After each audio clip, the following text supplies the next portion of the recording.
I almost I had my weeks messed up, and I thought the players was next week. Maybe I was just discombobulated from the wedding, and then I realized late Monday night that the players is this week, and I realized, well, I got to do a little go low because I'm going to gamble on it.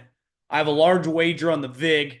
I put together a little parlay for my friends at DraftKings, and I was like, I want to do a little golf today. And then I'm at the gym today, soaking out my entire life from from about 6 day bender in Nashville, and I go up to the cafeteria, nice little gym, and I get some food, and I see Tiger Woods has torn his Achilles, which would be crazy if like Tiger Woods was an active member on the PGA Tour. He's clearly not, though he dabbles in the TGL, which he owns, but his team's terrible.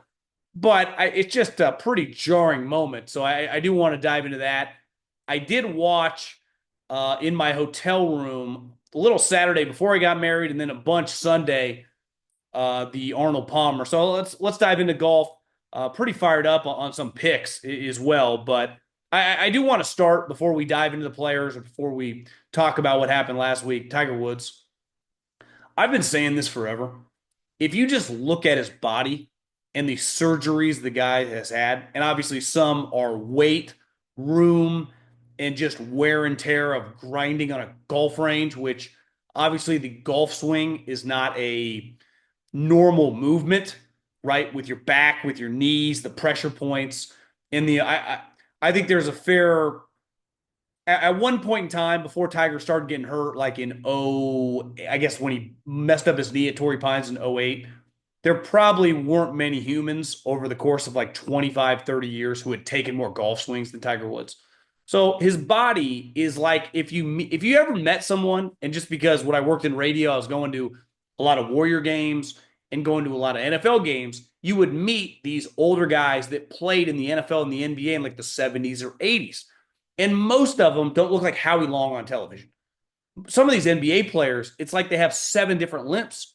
I'll never forget the Warriors were playing the Houston Rockets in a playoff series, and both coaches give a pregame and a postgame press conference. And watching Kevin McHale get to his pregame press conference, you felt like you needed to ask him, like, you need help. It was really, really hard for him to walk. And the technology those guys have, the shoes they played on, obviously the injuries in football, the surfaces they played on, it's crazy they can even move. And that's how Tiger Woods' body is right now. And when you see, and then obviously the car accident, which he's lucky he didn't lose his leg, which is basically cemented together with rods.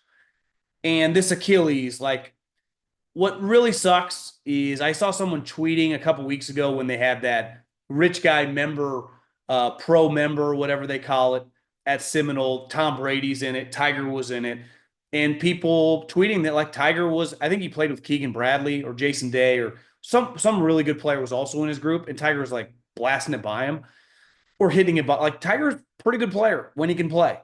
And I do believe that that car accident at the Genesis really ended his career. But I think it's fair to say that this is like the cherry on top. Like it's completely over.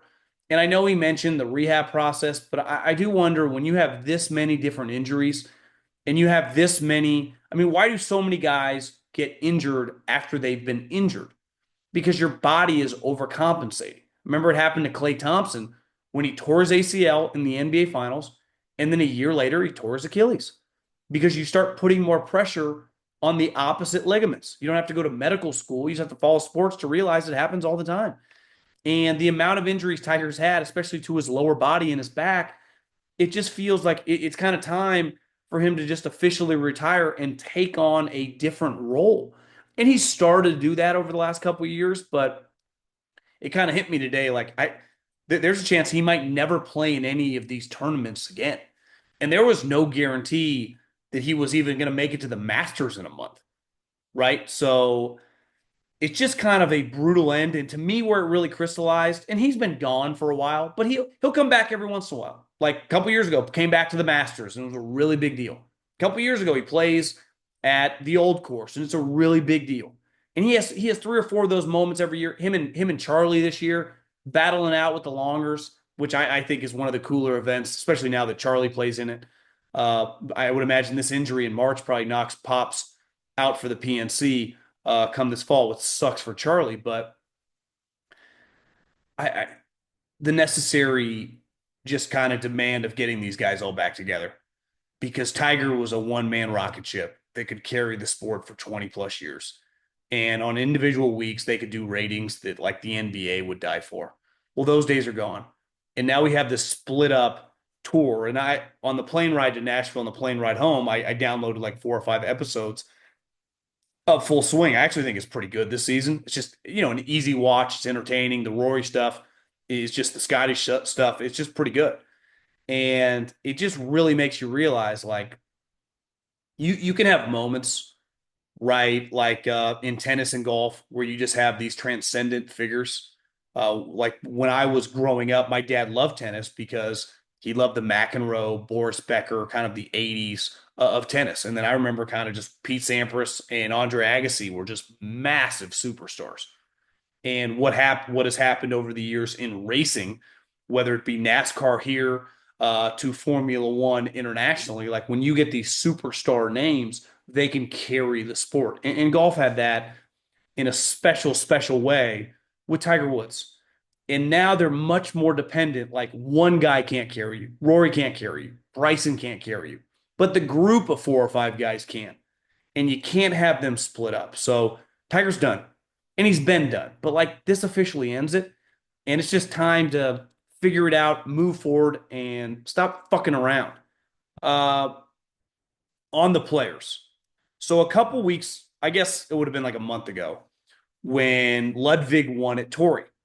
I had a bunch of bets out, and I hit one for, and I've mentioned this before, for Tony Finau, and I immediately took the profits. It was like $1,500, and I put $1,000 on Ludwig to win this week, and I put the other $500 on him to win the Masters.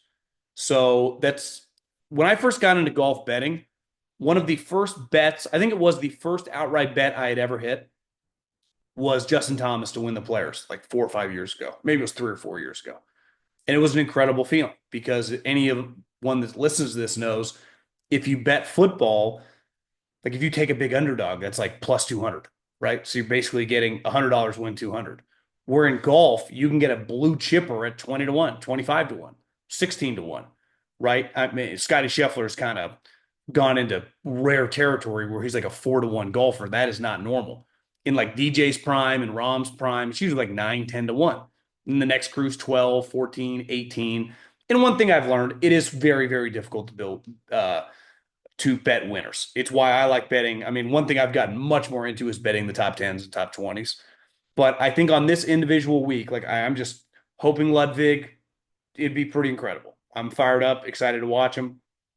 But Justin Thomas has won here before. And this is a ball striker's course. Like the shot making that it takes, and one, it could be windy, but this is a quirky course. This is not TPC Scottsdale where you can just kind of blast it around. I mean, there are problem areas. Hit in the trees, you can hit in the water. There are just disasters to be had. There are also low numbers to be had because there are reachable par fives. And when Justin Thomas, and you got to be able to kind of work the ball both ways, especially hit a draw if you're a right-handed player. So when I look at Justin Thomas, who is like a throwback old school, just can manipulate the golf ball and he's great around the greens, not putting wise always, but with a wedge in his hand. Like he won here for a reason. And to me, you get him in the top 20, like you can get plus odds on him. Keegan Bradley, who has played here well multiple times, I mean, was on pace at one point in time last week at Arnold Palmer, which is a very tough place to play, Bay Hill, to shoot like 60. I mean, he was on fire. And he's in this weird spot of like he's the Ryder Cup captain. He said he won't pick himself, so he'd have to qualify top six. And even then, I think he'd be a little uncomfortable, but he just has this weird motivation. To me, I just watch him. It looks like he's playing really well. Same thing with Jason Day. So I'm taking Justin Thomas, Keegan Bradley, and Jason Day, two top 20. I think some of the top guys, I was watching Golf Channel today at the gym, and Scotty's got about 4 coaches out there. He's kind of shrugging his shoulders, and he had a driver in his hand. It's not like he was on the putting green. Xander missed like 3 months. You got Colin Morikawa, who, and last week, Russell Henley, who has resurrected his career in his 30s. and it's been awesome to watch. He's just like this gritty. Honestly, Russell Henley feels like the type of guy that was on the PGA Tour when I was a kid, pre-Tiger. Like when you turned on and it was the Faldo, Greg Norman era. Tom Watson was still around, guys like that. Young VJ Singh, Ernie Els, Phil Mickelson, some of those guys right before Tiger came in the late 90s. There were a lot of guys that kind of had vibes like Russell Henley. Russell Henley does not feel like this modern day player who's just swinging out of his ass trying to hit it 400 yards. He's just a good golfer. And he's playing Morikawa. He chips in on 16, which if he didn't chip in, it might have been way by. But he does. It flips it. He ends up winning it. And then Morikawa, a lot like Rory last year at the U.S. Open, storms out and doesn't talk to the press. I don't know why we still call it the press. Basically, just doesn't give an interview. And I saw Morikawa, like Rory said on Full Swing, like, I didn't want to talk to anybody. I'm not in the mood. And Morikawa even used, like, I don't owe you guys anything. And I was thinking, like, yeah, you don't owe these media members with credentials. That's not who you're talking to. Can you imagine Josh Allen or Lamar Jackson? Like when the Bills beat the Ravens. Can you imagine if just after the post game, Lamar Jackson's like, I'm fucking going home. I don't owe anyone anything.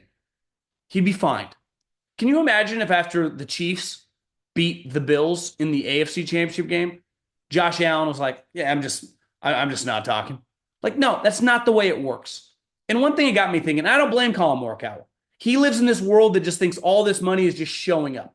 It's because of the consumer, not the PGA Tour, not even the only reason that these networks gave you that much money is they thought way more people were going to watch. But the reason these leagues mandate this shit in the NFL and the NBA because it's good content and it keeps the business model rolling. And I think these players just are in la la land, which how much money is behind. The reason that the PGA Tour can't sustain this without getting back with the live guys is because their business model is all fucked up. The ratings have been down the last couple of years, despite getting a gigantic television deal. And if I was in Colin Morikawa's shoes, I probably would storm out too. If I just blew it, it would have been, beside obviously he's won a couple majors, even though COVID majors, but still, I mean he's got two majors. I'd probably storm out too. I'd be furious. I'd be mad. How often do you think NFL guys want to storm out, especially the quarterbacks? That's what we're talking about. We're not talking about a guard. We're not talking about Mark Andrews face the music. That's part of the business, and that's great for the business. Then the next day, it gets everybody, aka the consumer, the most important person, talking about it, and you just don't say anything. Now, Rory, I would say, is in a different level, right, than Colin, but there has to be mandates. And this is the type of stuff that golf has to figure out. Not everyone can just be out for themselves. That's not how all these other sports, especially football, which is in a different stratosphere than you, would ever think about operating. They would not allow it. And if you do, Skip, I'm going to fine you $50K because that's what happens in the NFL. Cam Newton literally wouldn't jump on a fumble. He had to talk after the Super Bowl.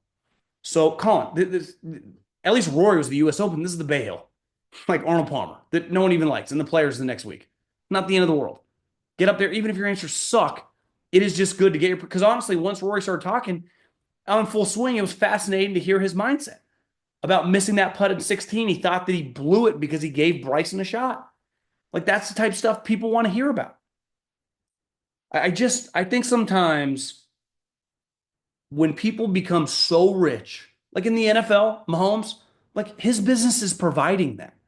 In the NBA, sometimes it's like guys can be out of touch because the business is making so much money based on a contract that is all out of whack. And it's like, I think these guys have a false sense of like how lucky they are to be in this position, given that the audience is not there. And I put golf right there. The NFL, like, they can be a little cocky. Josh Allen's like Patrick Mahomes, like, we just got 50 million people to watch us fucking play football. And they're speaking facts. Everyone else is dealing with diminishing returns. And this, honestly, it's like one of the great legal scams going in America. What Jay Monahan and the deal that they cut with these networks because they need inventory, but it's not based on how many people are watching. And that's why we hear so often about the ratings, because it's kind of a problem. And I think these players is like, there's one guy that really moved the needle. Most of these other people do not. So I think that really needs to be kind of figured out. And yeah, I'm a sucker for the Florida swing. Love the players. And like I said, I think anytime you can get ball strikers like JT, JT plus odds, but Keegan and Jason Day like 2-1 to top 20.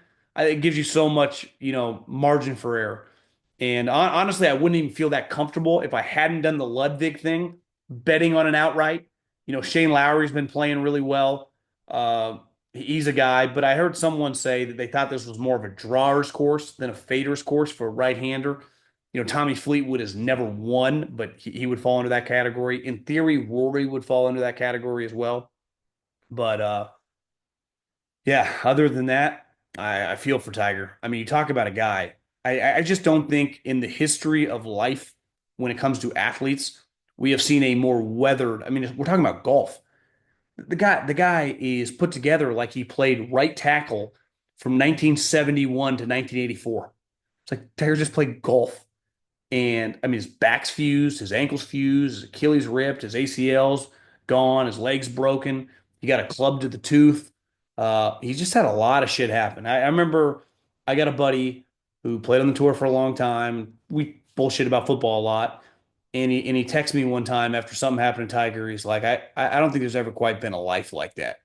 And I think there are certain individuals, Tiger's involved highs and money and a lot of pain. But like Michael Jackson, when you just see stuff on Michael Jackson,